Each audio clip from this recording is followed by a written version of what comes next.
honestly, a lot of people don't even have the awareness to recognize the patterns or to recognize that there's anything wrong. Happy Monday. Welcome to another episode of Mom Mentality. If you're new here, I'm Jessica, and I help cycle-breaking moms just like you heal from the past so you can show up as the parent you've always wanted to be. And let me tell you, this episode today is a good one. We're going to talk about healing from toxic parents while raising your own kids. Whew. Yeah. Let's take a deep breath together before we even start, because it's going to be heavy stuff. If you grew up with a toxic, narcissistic, or emotionally unavailable parent, one who manipulated you, controlled you, ignored you, or tore you down, then you know how much it messes with you as an adult, especially when you become a mom. Maybe you swore you would never be like them. I know I did. And then your kid triggers you, and suddenly you're hearing those little words come out of your mouth, and you're like, oh my God, I sound just like my mother, or I sound just like my father. And you can see yourself reacting in the ways that make you feel like shit inside. And for some reason, you feel like you can't stop it. And then you guilt yourself and you turn into this big shame spiral of like, what am I doing? I'm just like them. Oh my God. You feel like you're failing, like you're repeating those cycles. And that guilt is just unbearable. I went through that dark season when my kids were really little. I still have my moments, as we all do, but I can look back at a distinct time in my life that I had that shift in my parenting. And I can look back at the specific time where I was behaving in the same way that my parents did. And I still hate it. But let me tell you something, because it's important. The fact that you're here and you're listening to this episode means that you're already breaking a cycle. You're acknowledging and you have that self-awareness to say that you want to do better. And honestly, a lot of people don't even have the awareness to recognize the patterns or to recognize that there's anything wrong. There's denial, there's projection, there's so many other things that people don't even realize that they're doing. So the fact that you have that awareness is already breaking a cycle. Healing is not about being a perfect parent. And I say this all the time, and I will continue to say it. I will die on that hill. You do not have to be a perfect parent for your kids to come out whole, good, and okay human beings. This is all about choosing to do things differently, even when it's so fucking hard.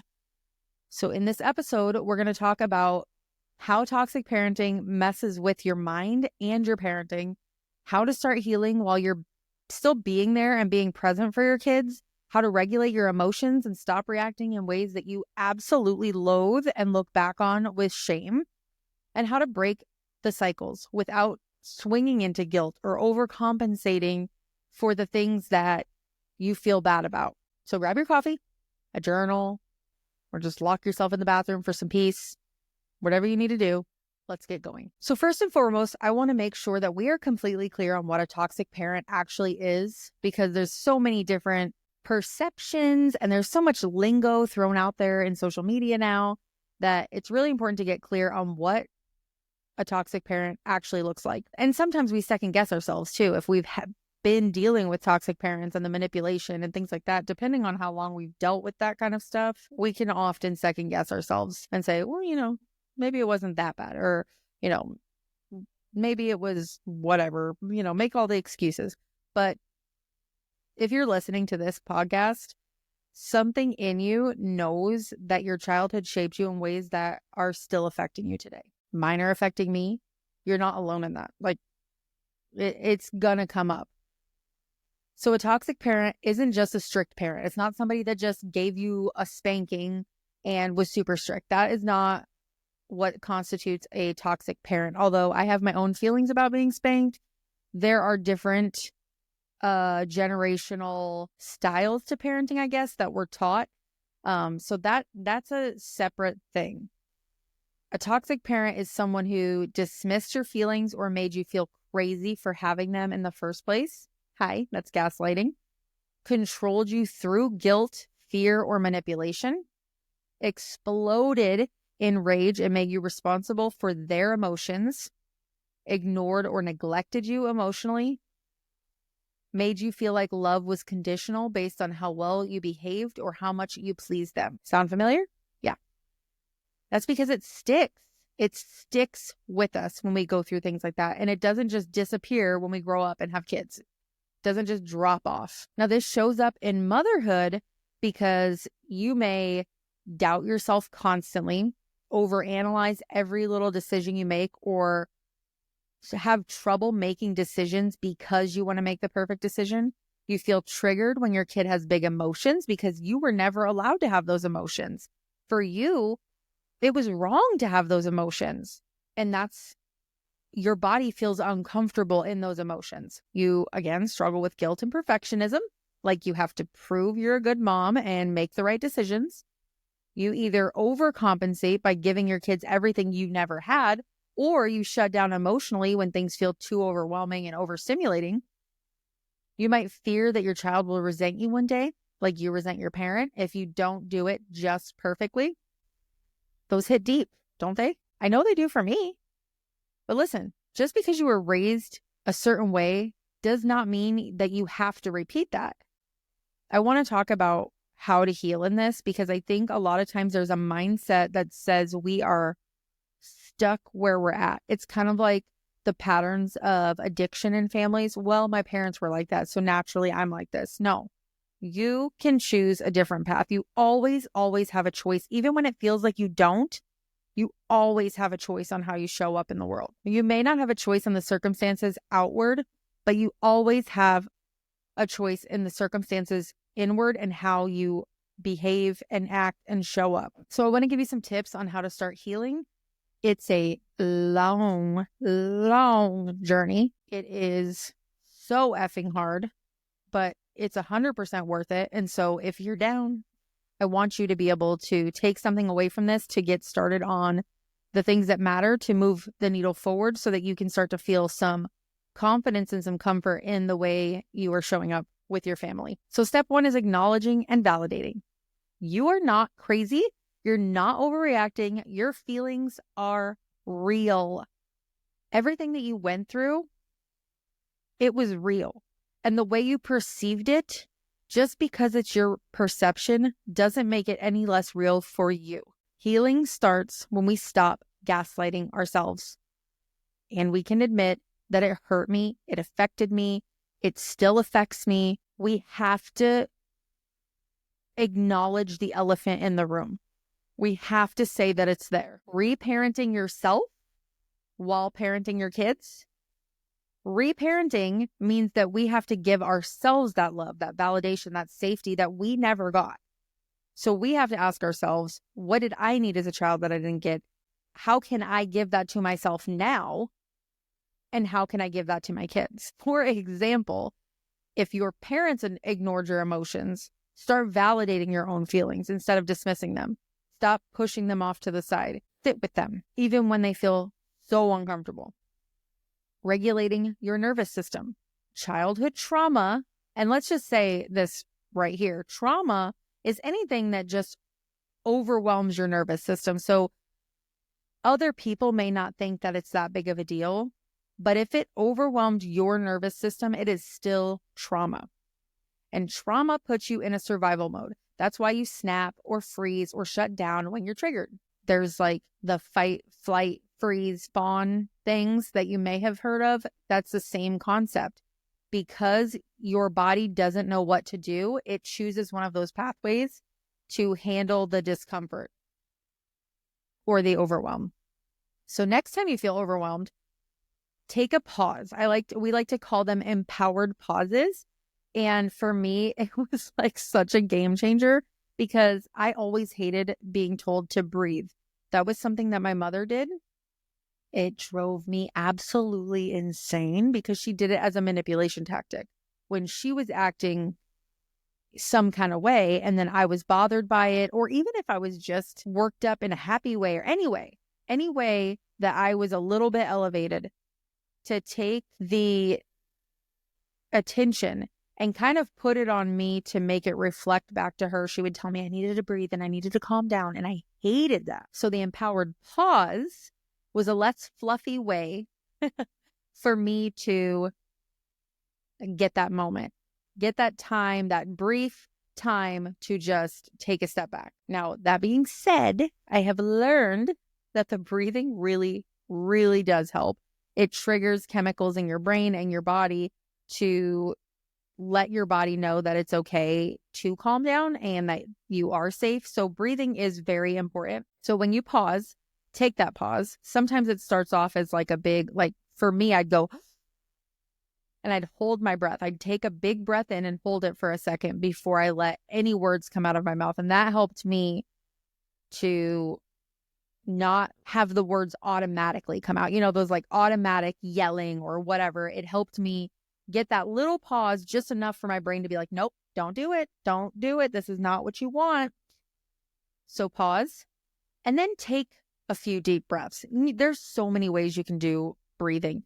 You could take 3, 5 breaths. You could box breathe. There's a YouTube channel and it's like Pocket Breath Coach, I think. And it has like dings and it like trains you for different types of breathing and you just kind of follow the little dot. That's a really good one. And I know that's not always something we have right in that situation. But if you can start doing those things now, then you know how to do them in those moments. So taking some breaths, however that needs to look for you, making sure that you're taking good, clean, big, oxygen-filled breaths to release that in your brain and allow your body to realize it can relax and not hold on to that tension. And then placing a hand on your heart just to connect with yourself and telling yourself that you're safe and that you are in control and that you are healing and being gentle with yourself is so powerful. And sometimes I know, especially with us who have such trauma, we tend to want to move away from what feels too woo-woo. But I got to tell you, since I've done this training and since I've done this work, I'm really having a newfound respect for it. Whereas before, I just thought that it was just bullshit, to be honest. I just thought it was ridiculous. And now that I do it, and now that I understand the workings of our brains and our bodies, and I understand how it actually triggers certain responses in the body, I understand it from a tangible standpoint, and it does make sense. So when I say these things, don't disregard them. Take it with a grain of salt. It might be hard. It might feel weird, but just give it a shot. It can't hurt anything to give it a shot. Once again, and like I said, I will repeat myself over and over. Your kids don't need a perfect mom. So just give it a shot. Just try it out. They need a present one. So even if the breathing feels funky and it doesn't work out the way you thought it was going to, it gives you a moment to think about how you want to react. Now, as we're talking to like being comfortable with ourselves, right? And being gentle with ourselves and taking care of ourselves is our starting point, right? Because we have to be well loved and well cared for from our own standpoint to acknowledge the things that are going on so that we can break the cycles for our kids. But there's also levels of how you show up with your kids, how you talk to your kids. And so teaching your kids emotional intelligence instead of shutting down their emotions, even if you're still shutting down emotions in like the heat of the moment, being able to teach them the emotional regulation that they need when things are going good. If you're just talking about it day to day, it's going to help them to integrate that into their brain. So as they move through, they'll be able to have the words for what they're feeling and acknowledge it a little bit more because the conversation is more opened up. Repairing is the like golden little Easter egg. Repair after mistakes because we are all human. We're all human. We're all going to make mistakes again and again and again. And we're going to make so many mistakes because, again, we are human. So repair is like the best tool you can have in your pocket. Being able to apologize. Oh, I know, especially as us millennials with our parents. Oh, it's so hard to apologize and admit our wrongs, but we have to. Okay, hear me? We have to. I love you, but you got to say when you've messed up. You just have to. Instead of beating yourself up, model that apologizing for your kids, acknowledge and have compassion for yourself. Know that you're going to mess up and it's okay. and show that to your kids. If your toxic parent is still in your life, I need you to understand that you don't owe them any interactions with your children, period. You do not. For me, when I cut my mom off, that was why I did it, was because I had a very hard time at that point in my life standing up for myself. However, I had no problem standing up for my kids. And as soon as I started thinking about, this is how I've been treated my whole life, and they're little now, but what happens when they get older and she starts pulling the same stuff on them that she did on me? When they are old enough to manipulate more and gaslight and degrade and talk to in the ways that she was talking to me when I finally decided enough was enough. She was speaking that to me, and the whole time I just kept thinking, what if she was talking to them like that? I would have raged. I'm doing really good with my emotional regulation and staying calm and learning to not be a fight person. But like, them's my babies, okay? Like, I would rage. So the whole time when she's calling me every name under the sun and just dragging me, and she did it on Facebook and, you know, the whole smear campaign, everything, the thing that helped me stand my ground the most was acknowledging that I didn't want my kids to experience the same stuff. And while I may not have control over myself at that time, right? I didn't know how to control the situation for myself, but I knew how I could do it for my kids, and that was to remove them from that situation. And so I did. Now, you don't have to go no contact, right? Some people, there are plenty of families out there that, yes, there is toxic behavior. Yes, it doesn't always make somebody a toxic person either. There are learned patterns, right? So sometimes it's not about cutting off a toxic person. It's about cutting off and setting boundaries for the toxic behaviors. And so setting boundaries to protect your peace is vital in those situations. There are plenty of people and families that I'm around that I can see they very much love each other. And I, you know, like, and that's wonderful. And yet they don't know how to communicate, or they weren't taught how to handle each other's emotions, or they were taught like fighting meant, you know, silent treatments or gaslighting, right? Or bulldozing conversations. They were taught things that are not healthy. And so it doesn't necessarily mean that they are trying to be toxic. It just means that that's all they know, right? So when you can acknowledge that and you can recognize those patterns, you can set the boundaries for those behaviors and those patterns. I also want to point out, and I've seen some videos where people have talked about this. Guilt is a sign of conditioning, not a wrongdoing.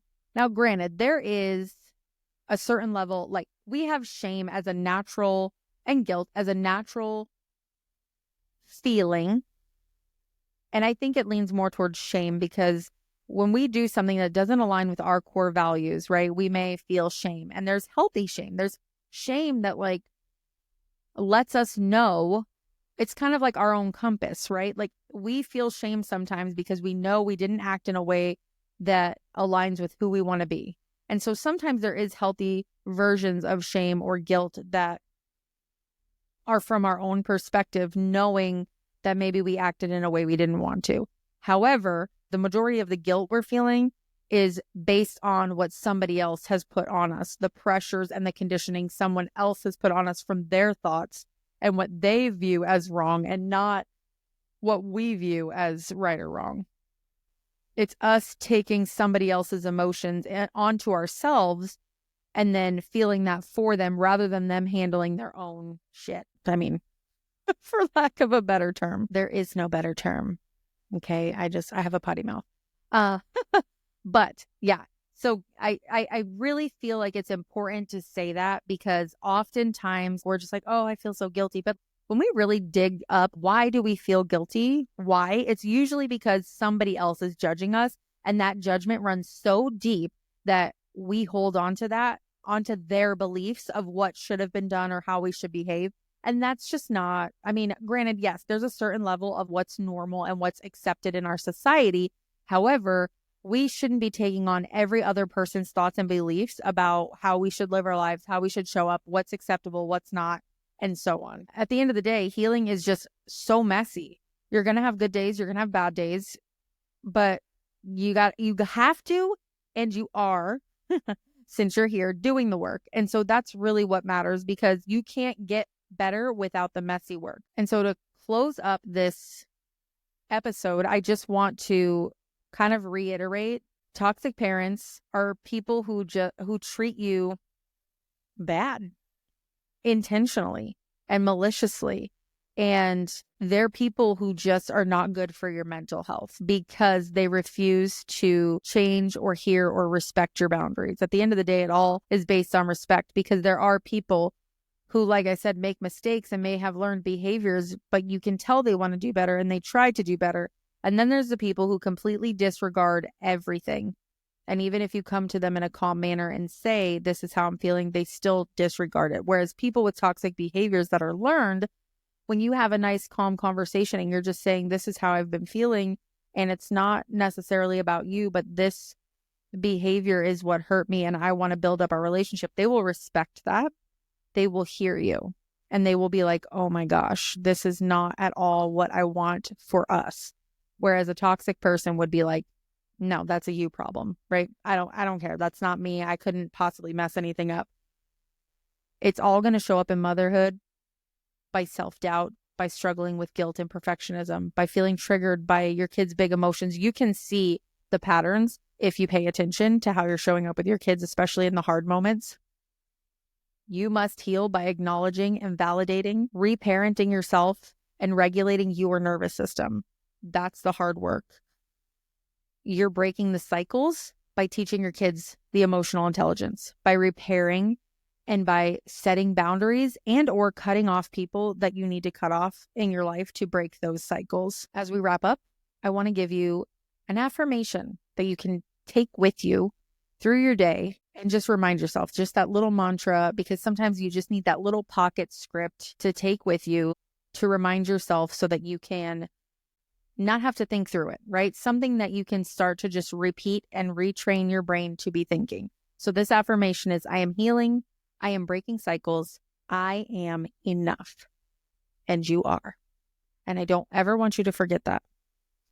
That's what this podcast is here for, because I never want a mom or a person to feel like shit because their parents were dickheads. I want you to know your value, know your worth, and I want you to have the best life with your family. And so if I can help that, I will. If you like this episode, I encourage you to give it a like and a share. It would really mean a lot to me. Leave a comment if you would like, and connect with me on social media. Until next time. Remember, you are powerful.